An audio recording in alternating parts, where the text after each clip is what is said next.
Bwana, leo timu ya Yanga, Young Africans Sports Club, wapo kwenye hafla ya kuaga mwili wa aliyekuwa rais wa Young Africans, Engineer Francis Kifukwe. Kuna baadhi ya viongozi wamefanikiwa kuhudhuria katika hafla hiyo ya kuaga mwili wa Francis Kifukwe, akiwemo Mheshimiwa Engineer Hersi Said, Mheshimiwa Mangungu, Mheshimiwa Makamu wa Rais wa Young African Arafati, bila kumsahau mchezaji wa zamani wa Yanga anaitwa Ali Mayai Tengere, na familia ya Yusuf Manji pia imehudhuria akiwemo mtoto Mehbob Manji.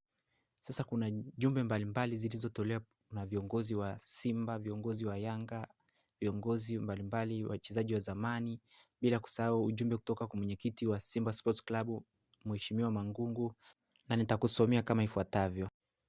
Mzee Kifukwe atakumbukwa kwa mambo mengi makubwa sana katika taswira ya mpira wa Tanzania. Huyu ni miongoni mwa watu wachache sana ambao wameubadilisha mpira wetu. Ameleta mapinduzi makubwa si kwa Yanga pekee bali katika maendeleo na ukuaji wa mpira wa Tanzania kwa ujumla. Alikuwa mtu mwenye maono, uthubutu na uwezo wa kuacha alama ambayo itaendelea kukumbukwa kwa vizazi.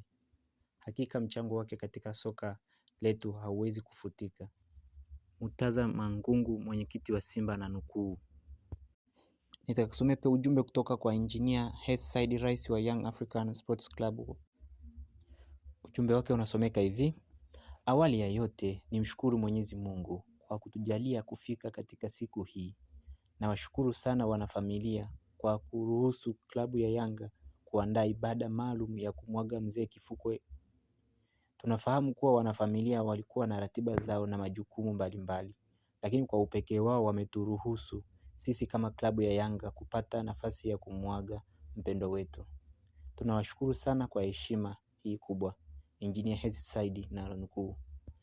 Kama ni mara yako ya kwanza kutembelea chaneli yetu, usisahau kusubscribe, like, comment na kushare ili tuzidi kuwa familia moja ya Adagala TV kwa ajili ya taarifa mpya, habari mpya za michezo, burudani na tips mbalimbali, muziki. Usisahau kusubscribe. We love you.